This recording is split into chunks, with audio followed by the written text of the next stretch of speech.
Facebook tanking after hours. The company conference calls underway. CEO Mark Zuckerberg just revealed a key metric. Julia Borson's got more. Julia. Yes, Melissa, a metric that Facebook has never revealed before is 2.5 billion. Now, that's how many people, Mark Zuckerberg says, use at least one of Facebook's apps every month. Now, for context, just over 2.2 billion users use Facebook every month. We have 1 billion users using Instagram. So 2.5 billion is how many people use one of those apps, which could include Messenger, WhatsApp, Instagram, and Facebook. Zuckerberg saying this is individual people instead of active accounts, so you're not going to have duplicates in there. And he says it's a more accurate sense of just how big and wide-reaching Facebook is. The call is still ongoing. Sheryl Sandberg is starting to talk. We're going to jump back on the call, and we'll be back to you, Melissa, with more later in the hour. All right, Julia, thank you. We'll see you then. Dan, actually, you called this decline in the shares last week. Yeah, without breaking my arm, pat myself on the back. I mean, the stock's trading where it was like 2 weeks ago. So, I mean, literally, it just went parabolic. When it broke out at 195 to new highs, I think it's up 45% from those April lows post that Cambridge Analytica scandal. I mean, here's the thing. I think this enthusiasm just got a little too much. So when you think about it, what are we focused on here? U.S. and Canada, 185 million users. It's kind of plateaued over the last year. And so the issue is ad loads. How much can they monetize their existing users? That's why they're giving us new metrics. I think it's really important to remember that their average revenue per user in the U.S. and Canada is almost 3x that of Europe. So when you think about GDPR, the regulations over there causing users to decline, it's not the biggest deal in the world. I'm just saying. So really the issue is, what is the fallout from all the expenses that they have to deal with this election that's coming up, to deal with all the issues that they had? They told us last year they were doubling employees on security from 10,000 to 20,000. We know it's going to hit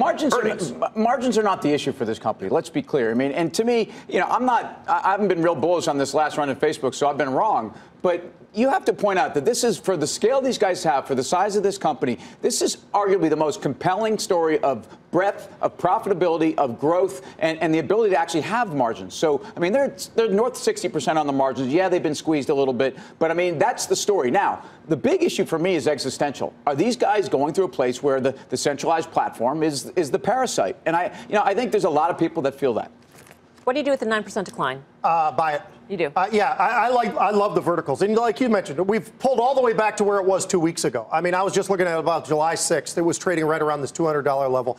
But I think, Mel, the focus was, and the anticipation was, hey, they're probably going to miss on some of the monthly active users and the daily active users. So I think that should have been expected. It looks like the reaction's telling us it wasn't. So that everybody's selling it off. I think that creates opportunity. This is a company that trades at a very reasonable multiple, continues to grow at an incredible pace. Instagram, Messenger, WhatsApp, all of that, and the fact that they're going to be moving more and more into the video side of things. I think this thing is very cheap at $200. What we start the show with last night, I'm getting old, so I forget. But we started with a game. Remember the buy it or trade it or into earnings with the duck. Faded, the red duck. Don't get me started. Yeah, and we started with Facebook. Terrible said, Facebook, what do you think? And we said, listen, I think it rallies in earnings, and I thought it was going to rally post earnings and then faded. So we got it half right. That doesn't really count. But you look at the quarter. I shot that duck, just to be clear. Huh? I shot that duck dead. That's not how you play the game, Tim. That was a different game. This is pot calling the kettle black. Anyway, what's your point, guys? I don't think, listen, if you look, they didn't miss revenues by all that. It was a miss. They didn't miss by all that much, and they beat on the EPS. I mean, it's the DAU. It is. So it's not a disastrous quarter. The point is, it's rallied from 145 in March, April to $218. A record That was high, a significant move. I don't know if you buy at 197, but I think, if it gets down to 185, 190, 50% retracement of that entire But I think you don't get there. Gets interesting. You might not. Right. I think it's important to remember there were years and years that Google really underperformed all these other big tech stocks back in 14, 15. And it happened when they started ratcheting up spending. And the spending that they're doing right now, this is Facebook, they're doing because they have to, based on your existential risk that I think at some point is going to be priced in here. So this is one that could be in the doghouse for a while. It has to hold this breakout level, which was 196. All right, for more on Facebook, let's bring in Fast Money friend Gene Munster of Loop Ventures, who joins us from Minneapolis. Look, he's on the call already with that red phone. Gene, good to see you. Is this roughly 9% decline in the after-hours session? Is that warranted given the miss on DAUs? I think it's definitely warranted. The miss on DAUs is critical. I just want to remind, this is a social platform, and we talk about the expense piece, but engagement is paramount. Whenever you see a company start to change their metrics and come out with a new metric like they did tonight, to me, that's an indication. I think they have outstanding management, but as they're trying to change the conversation, and they know full well that they're running into some law of large numbers and also GDPR in terms of the impact to engagement.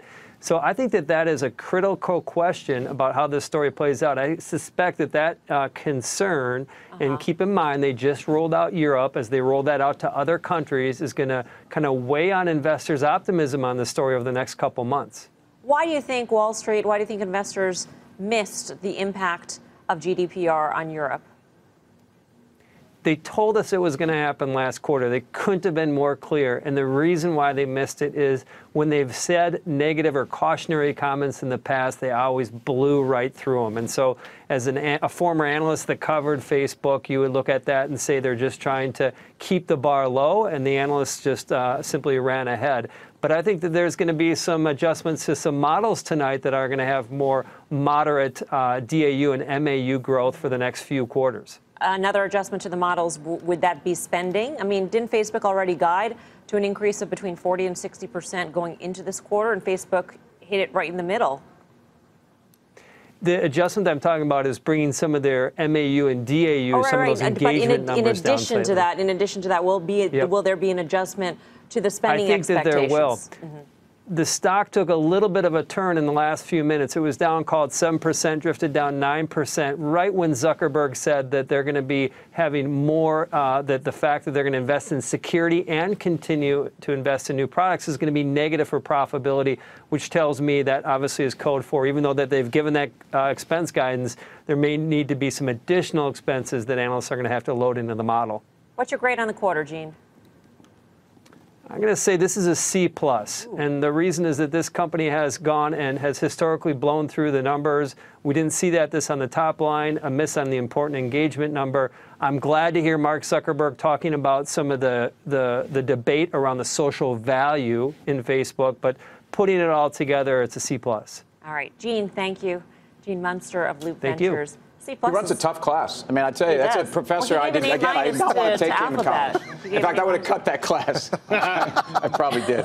That's probably why I can't talk about the stock now, Pete. For a stock that was at a record high. Exactly. That's failing. C+. That's a failing grade. That's like you getting a B+, and it's the same thing. You're miserable. Never I think if you look at over the litany of companies, that's probably a B to B+ quarter. For Facebook, though, it is a C+. At a record high, yeah. You know what's really funny? Gene said something really important. They've been telling us since November 1st last year that they are going to ratchet up spending on all of these sorts of issues. Yeah. So they've been very forthright. Where they haven't done a good job is all these other issues, kind of explaining some of the questions they have about the utility of the platform and some of the risks that they have going forward. And listen, let's just remember this, that first week in November, what happens in our midterm elections, this is going to be probably the most important event for this company going forward. And won't that be big? I mean, I would expect that to be huge. I think where I disagree with Gene and his C+ grade right now is not because I own the stock, which I do, so I am talking my book, but it's the narrative that he said, well, they've pushed away from what they'd always focused on in the past. To a new metric. To a different metric. That I understand. Isn't that concerning? Well, let me ask you this. If I'm an Apple, like Gene and I have always agreed in this whole Apple discussion, but he went away from the phone and said, hey, look, it's about services. It's about wearables. It's about a lot of other things,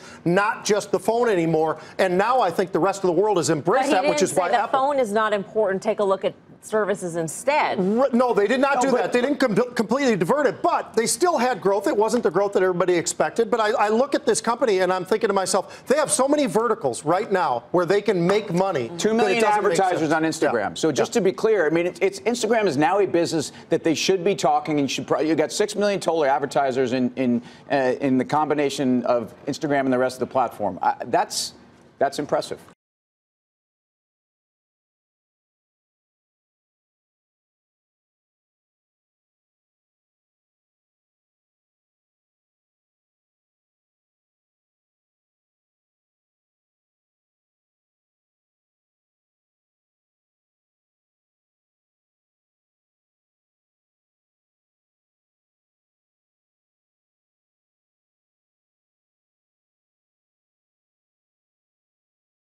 Hey there, thanks for checking out CNBC on YouTube. Be sure to subscribe to stay up to date on all of the day's biggest stories. You can also click on any of the videos around me to watch the latest from CNBC.